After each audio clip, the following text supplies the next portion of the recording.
Ya, semua lontaran ya, kata-kata bahkan satu ujaran ya, satu ujaran itu kan ujaran kebencian. Ya, bentuk ujaran kebencian ya, tahapan-tahapan ujaran kebencian itu macam-macam. Bahkan dia menyebutkan seseorang itu adalah pelacur atau apapun, atau gembong narkoba dan lain-lain, atau hal-hal yang sifatnya adalah itu buruk ya.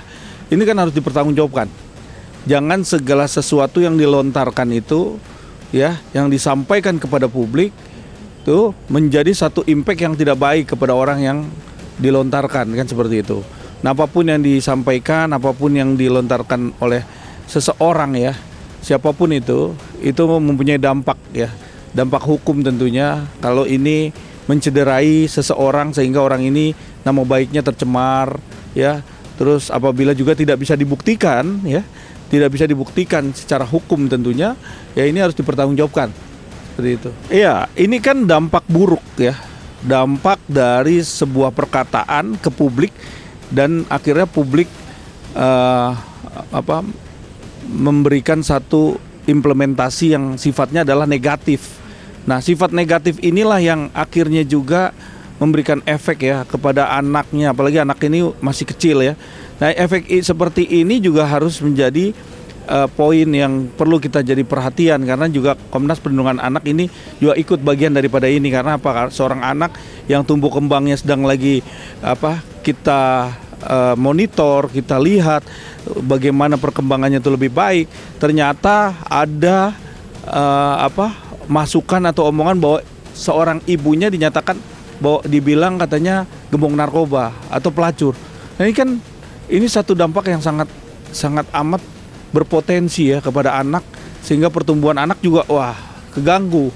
Ini juga harus kita lihat bahwa apa yang menjadi impact ini, seorang yang melontarkan segala sesuatu hal yang sifatnya adalah kebencian, baik itu ujaran-ujaran yang artinya dia tidak bisa mempertanggungjawabkan apa yang dia bicarakan, yang dia lontarkan, tentunya ini juga harus ada efek jera hukum ataupun bagaimana dia harus mempertanggungjawabkannya. Karena kita lihat bahwa advokat disumpah ya untuk bisa membela hak-hak daripada klien, bukan untuk menghujat seseorang, tapi bagaimana mengembalikan haknya terhadap klien kita sehingga klien kita ini mendapatkan haknya ya. Itu yang terpenting. Jadi bukan hanya cuman melontarkan kebencian, melontarkan suatu hujatan yang sifatnya akhirnya penyerangan menjadi backfire buat dirinya sendiri. Ini jangan sampai hal-hal ini juga terjadi, karena kita mau segala sepak terjang daripada advokat, bagaimana advokat membela suatu kliennya yang sekarang dalam posisi yang harus dibela, tentunya membela itu ya, bukan kepada membela dari pribadinya. Itu kan salah sebenarnya, karena dalam posisi pribadi ini di luar daripada konteks predikat problemnya. Predikat problemnya adalah kasus yang sedang ditangani, itu saja sudah cukup. Jadi nggak usah kemana-mana kan. Sekarang ini kan lihat udah mulai nih kemana-mana. Akhirnya apa? Akhirnya berdampak kepada seseorang yang merasa dirinya ini sudah dilontarkan hal-hal yang sifatnya negatif, dan itu juga harus dipertanggungjawabkan. Saya rasa kalau memang ini berdampak buruk untuk ke depan, sedangkan proses perdamaian kemarin sudah disepakati, tentunya ini harus diambil langkah ya, atau mungkin dicabut lah si Agus ini, karena Agus juga nggak punya pendirian. Harusnya Agus juga punya komitmen, pendirian, dan akhirnya juga kasus ini kan harusnya selesai. Kok bisa ada dampak-dampak lain, sehingga ini juga makin berkepanjangan. Buat apa ya kan? Ini kan seorang Agus yang harus dibantu nih, sosoknya seperti apa, harusnya seperti apa nih, penting ini harus dijelaskan di sini, harus ditegaskan bahwa nanti kalau memang perlu ya harus dicabut udah. Buat apa ada perdamaian kalau ternyata juga adanya hal-hal yang negatif yang sifatnya akhirnya jadi problem dan masalah lagi, akhirnya saling melapor. Ini kan nggak enak di sini kan. Kalau memang ada urusan pribadi silakan di luar ranah ini, kita harus bedakan ya.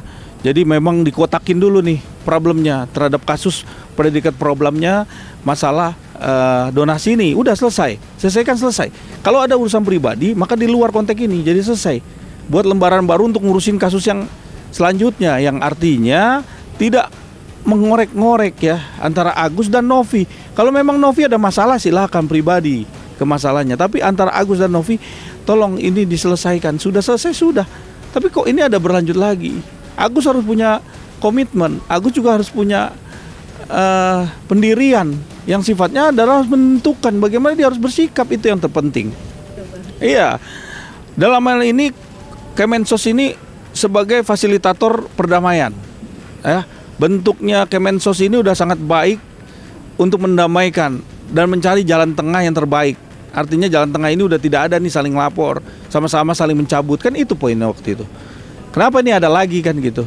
Kenapa ada lagi hujatan, ada lagi bagaimana dia melemparkan satu hinaan ataupun ya seseorang yang dirasa tidak rela martabat dan harkatnya diinjak ya, merasa seperti itu kan. Ini kan sebenarnya hal-hal ini timbul lagi. Dan hari ini kita lihat bersama lawyernya Agus juga datang ke Barreskrim untuk melaporkan. Kan ini satu hal yang perlu kita pertanyakan, ada apa ini sebenarnya kan gitu. Kok ada hal yang kayak gini gitu loh.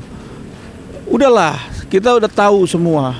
Masyarakat Indonesia bukan nggak bisa lagi dibodohin dengan adanya satu hal-hal yang sifatnya adalah mencari, istilahnya mencari panggung masing-masing untuk bisa mempunyai egosentrisnya semua antara pihak Novi dan pihak Agus tentunya. Ini kan sangat nggak baik ini. Kita melihat citra daripada advokat, citra daripada pihak penegak hukum tentunya. Di sini kan terlibat semua. Dan sampai ini menjadikan alat untuk bisa semua saling melaporkan, terus semua saling memberikan satu kepentingan ya untuk bisa meminta haknya untuk dipulihkan kan gitu, seperti itu.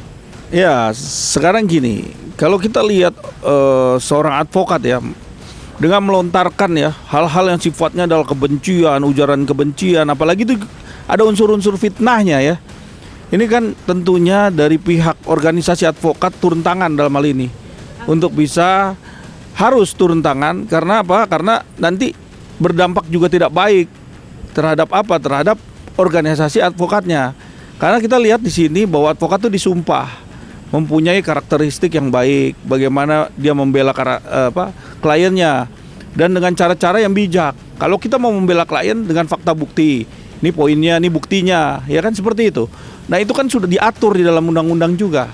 Apalagi kita taat hukum, kita lihat juga taat bagaimana kita menyampaikan ke publik, sehingga ini bisa dicerna oleh masyarakat bahwa benar nggak sih klien kita salah. Seperti apa poinnya, itu aja. Jangan menyerang pribadi seseorang sehingga seseorang ini juga harus dibuktikan. Toh akhirnya juga harus mempertanggungjawabkan apa yang dia omongkan kan gitu. Nah ini penting sekali. Dalam hal ini etik yang penting. Dewan Etik harus juga menjadi satu buffer semua advokat untuk bisa advokat ini bisa menyampaikan dengan baik ke publik. Ya, kalau kita lihat di sini ya, dalam hal ini Alvin Lim kan sudah melontarkan hal-hal yang sifatnya berdampak kan. Tentunya itu juga harus mempertanggungjawabkan. Kalau ini laporan ini kan akan diproses dan berjalan, dan Alvin Lim juga harus juga memberikan statement apa yang dia ucapkan itu harus dipertanggungjawabkan. Dan ini harus komprehensif. Dan kalau memang apa yang dilontarkan ini hanya sebatas cuman buat memberikan satu lontaran-lontaran yang sifatnya nggak bisa dipertanggungjawabkan, kan ini jadi menimbulkan dampak buruk kepada orang yang dilontarkan kan gitu, apalagi berdampak kepada anak. Ini juga penting sekali gitu. Jangan sampai hal ini menjadi contoh ya. Jadi jangan lupa untuk subscribe Cumi Cumi. Ditekan ya tombol lonceng merahnya.